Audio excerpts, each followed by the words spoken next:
Meet the DJI RC Pro 2, the most advanced controller DJI have ever produced. Is it worth the cost? And is it worth the hype? Let's do this.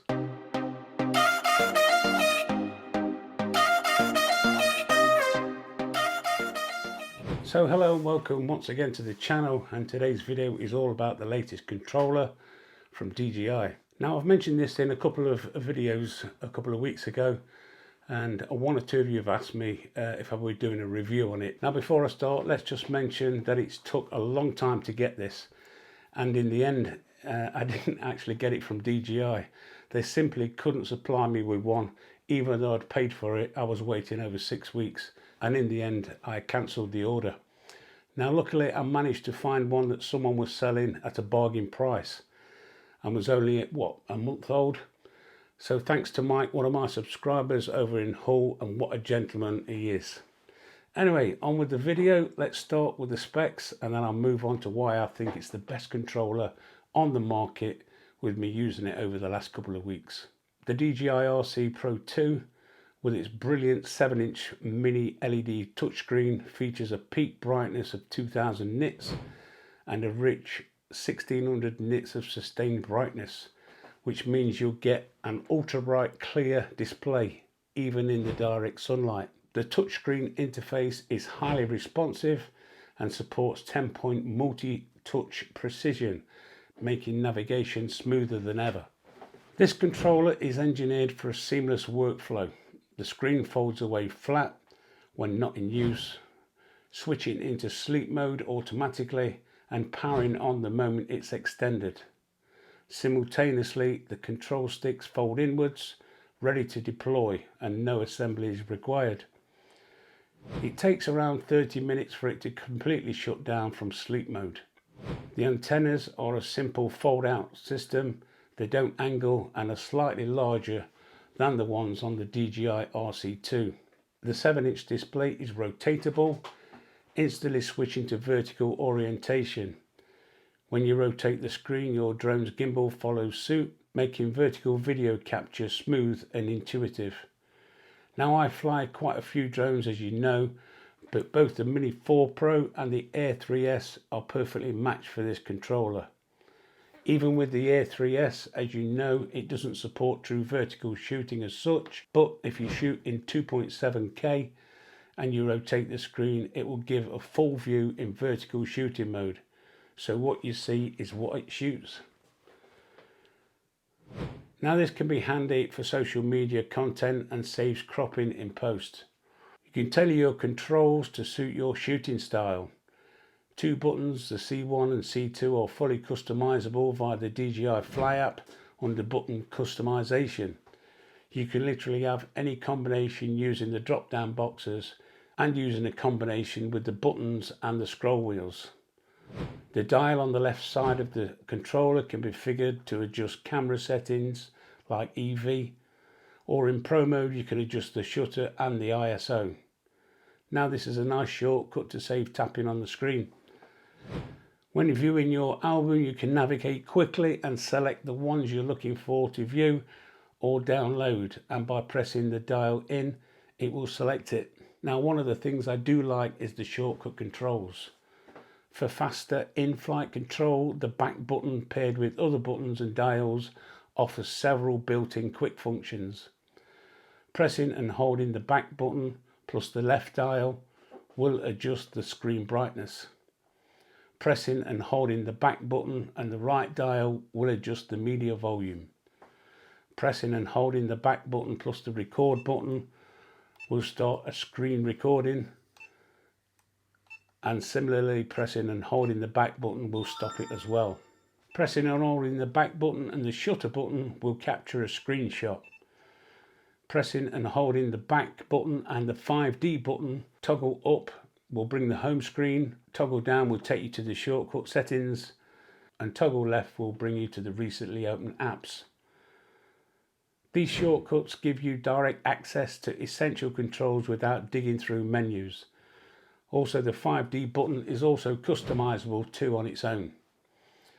You can capture audio the smart way. The DJI RC Pro 2 includes a built-in microphone for recording voiceovers or ambient sounds directly with your screen recordings or your flight footage. The record quality isn't the best in my opinion, but if you prefer higher audio quality, it also supports direct connection to the DJI mic series for superior sound quality. Simply connect via Bluetooth or by plugging in the receiver to the USB port. You can also use most USB lavalier mics. Here's a couple of recording examples I did with the built-in mic and the DJI Mic 2. This is a screen recording and audio test using the built-in microphone on the DJI RC Pro 2 controller. Again, an audio test using the built-in microphone on the DJI RC Pro 2 controller. This is a screen recording on the RC Pro 2 using the DJI Mic 2. Once again, this is a screen recording and audio test using the DJI Mic 2 for audio. Beyond control, the display, the RC Pro 2 packs a punch with 128 gigs of internal storage, which is expandable via micro SD card. It has a 4-hour battery life with fast recharge capability, USB-C power delivery up to 65 watts, and an HDMI output for live streaming or external display use. It also features an Android-based OS with support for third-party apps, turning your controller into a mini editing tablet. Now, I've not installed any as yet, but you could always install the likes of Litchi or an editing software.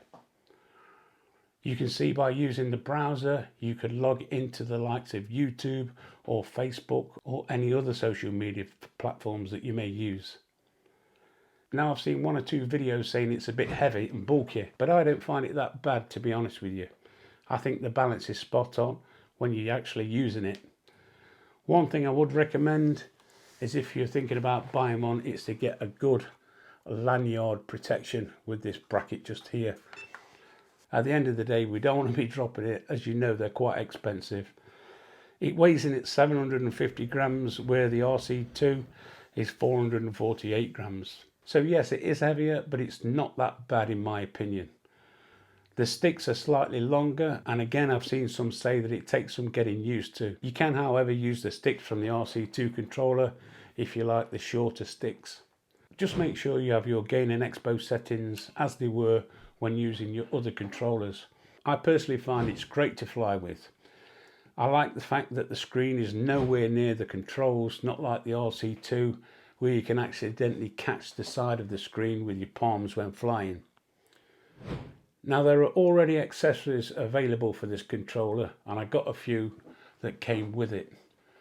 There's this type of sunshade that you see quite often nowadays on the market. There's the silicone sleeve which fits over the actual body of the controller itself. I'm not too keen on these kind of things, but it was free with the controller. Also, this cover as well, which is quite handy because this just flips over the top of the screen. As you can see just here, that fits over the top of the screen and it gives you some protection whilst you're carrying it in your bag. In summary, in a lightning fast setup, the DJI RC Pro 2 combines unrivaled brightness, responsive controls, quick access to shortcuts and built-in audio captured in a sleek collapsible design. It's the controller built for creators on the move. Would I recommend it? Absolutely. It is expensive, however, when you consider the build quality and all the features that comes with it, I think it's a no-brainer personally. Just depends if you want to spend the money, but in my opinion, you won't be disappointed. It's definitely worth the money, and I would have still paid the full price if I could have got hold of it. So there we go, that's in a nutshell, that's the RC2 controller. They're my views on it. I absolutely love it. It really is built well. It's you can tell when you're holding it and when you're flying with it. Like I say, the use of a lanyard on this hook just here, or a double one, will make it even more safe, because like I said a bit earlier in the video, we don't want to be dropping this thing and wasting 900 quid. So there we go, that's the new latest DJI RC Pro 2. I can't find any faults with it, to be quite honest with you. It's fast, it's efficient, and it does the job. One other point I'd like to make is, let's hope in a couple of weeks' time, when the new DJI Mini 5 comes out, that this bad boy is compatible with that one as well. I think it will be. I think if they put OcuSync 04 Plus on, then I think we're going to be in luck. So there we go. If you found any use out of the video, as always, don't forget, give us the old thumbs up. And if you're new around here, why don't you consider subscribing, dinging the dong, and all the rest of it that goes with it. I'm sure you know me by now. And you might like to watch those couple of videos I've chosen for you over there. And if you do, I shall see you over there. Thanks for watching. We'll see you in the next one.